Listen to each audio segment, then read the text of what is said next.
Sebelum pembahasan dimulai, dalam video kali ini adalah 100% opini dari channel ini. Kalau ada dari kalian yang tidak setuju dan mempunyai pendapat lain, gua menerimanya dengan senang hati dan komen aja di kolom komentar. Oh iya, satu lagi, konten ini juga membahas tentang Tokyo Revengers yang terbaru, yaitu chapter 207 yang sebelumnya gua pernah bahas, dan ini merupakan lanjutan dari video tersebut. Jadi konten ini full spoiler. Bagi yang kurang suka bisa tutup videonya, tapi bagi yang suka dengan opini dan teori tetap stay coy. Oke sobat YouTube, balik lagi di channel ini. Sesuai dengan judul, pembahasan video kali ini adalah Maiki versus Takemichi. Dalam video kali ini juga berhubungan dengan chapter 207 dan sebelumnya udah gua bahas. Videonya ada di pojok kanan atas dan ada beberapa hal menarik di chapter kali ini coy. Kayak Maiki yang membentuk geng baru bernama Kanto Manji Gang, dan dia menjabat sebagai ketua di dalam geng tersebut. Sebelum dilanjut videonya, channel ini mau minta dukungan nih ke kalian dengan cara subscribe channel ini, karena dengan subscribe kalian bakalan memberikan channel ini semangat dalam membuat video. Nyalain juga notifikasinya supaya misal ada video baru kalian langsung dinotif. Terima kasih.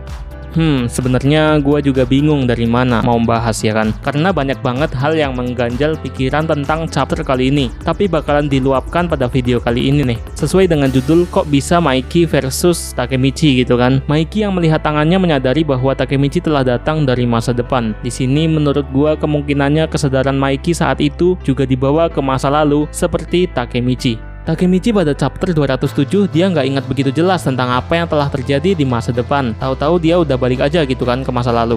Ya mungkin seiring berjalannya waktu dia bakalan ingat. Ini mungkin ya. Yang dia ingat hanya misinya aja. Pada misi kali ini Takemichi bakalan menyelamatkan Maiki. Nah begitu juga dengan Maiki. Maiki mungkin aja juga mengalami hal yang sama, bahwa Takemichi akan datang menyelamatkannya. Cuman itu aja yang dia ingat gitu. Tentang Maiki vs Takemichi di sini kemungkinan bisa terjadi karena bisa aja Maiki memiliki dendam sama Takemichi ya kan, karena Takemichi bisa kembali ke masa lalu tapi dia tidak bisa menyelamatkan orang-orang kesayangan Maiki, padahal Takemichi udah tahu dengan apa yang bakal terjadi. Ya emang dia berhasil untuk menyelamatkan Draken, tapi itu semua karena fokus Takemichi adalah untuk menyelamatkan Hinaja, dan orang-orang yang berhubungan dengan kematian Hina lah yang nantinya bakalan Takemichi selamatkan. Hal itu tentu aja dapat menyebabkan dark impulsivity-nya si Maiki aktif, apalagi Maiki dikelilingi orang seperti Sanzu yang nekat melakukan hal keji ke Pemucho, mantan ketua divisi kelima geng Toman, dan ada juga beberapa tokoh misterius yang lain di samping Maiki. Tentang Maiki bisa kembali ke masa lalu juga atau time travel, gua agak kurang setuju, karena kalau Maiki bisa kembali ke masa lalu, dia nggak akan kehilangan teman-teman yang ia sayangi di masa depan.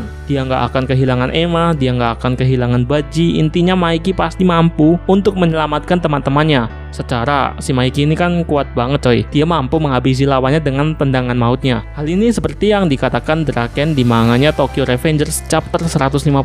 Kata Draken kira-kira begini, bukankah Maiki itu membuat Toman untuk melindungi kami semua? Makanya di sini gue memiliki pendapat kalau Maiki tidak bisa melakukan time leap. Tapi kalau Maiki bisa kembali ke masa lalu gara-gara pemicunya adalah Takemichi waktu di gedung itu, waktu mau jatuh ya kan, ini bakalan menjadi semakin menarik coy. Jadi kali ini yang kembali ke masa lalu adalah Maiki gitu, dan dia yang mengingat masa depan yang kelam itu. Takemichi juga ikut terlempar karena ya dia memiliki kemampuan perjalanan waktu, makanya dia sadar tapi dia tidak mengingat hal yang terjadi di masa depan itu. Tapi ya ini baru perkiraan gua aja sih. Takemichi terlempar ke masa dia SMA, bukan pas masa SMP. Nah otomatis dalam 2 tahun terakhir di masa lalu ini dia nggak mengetahui apa-apa, kayak Maiki di mana, Draken di mana, apa yang terjadi 2 tahun terakhir, ya kayak gitulah. Kok tahu-tahu udah ada Kanto Manji Gang di masa SMA ini. Takemichi bisa aja melawan Maiki dengan membangkitkan Toman lagi untuk menyelamatkan si Maiki, atau bisa jadi Takemichi membentuk lagi geng Black Dragon secara dia adalah pemimpin Black Dragon generasi ke-11 demi menghentikan Maiki. Karena bisa aja suatu saat kemampuan dark impulsivity-nya si Maiki ini aktif, atau menghentikan Maiki karena banyak orang-orang yang jahat di sekelilingnya. Berhubung Tokyo Revengers ini bakalan memasuki arc terakhir sebelum manganya selesai, pasti bakalan banyak plot twist yang akan dijumpai dan semakin menarik nih. Terima kasih buat kalian yang udah nyimak videonya sampai habis. Tentu aja masih banyak kekurangan dalam video ini. Like aja jika kalian suka dan dislike kalau kalian nggak suka. Subscribe channel ini buat yang belum, share juga bagi yang berkenan. Sampai jumpa di video selanjutnya.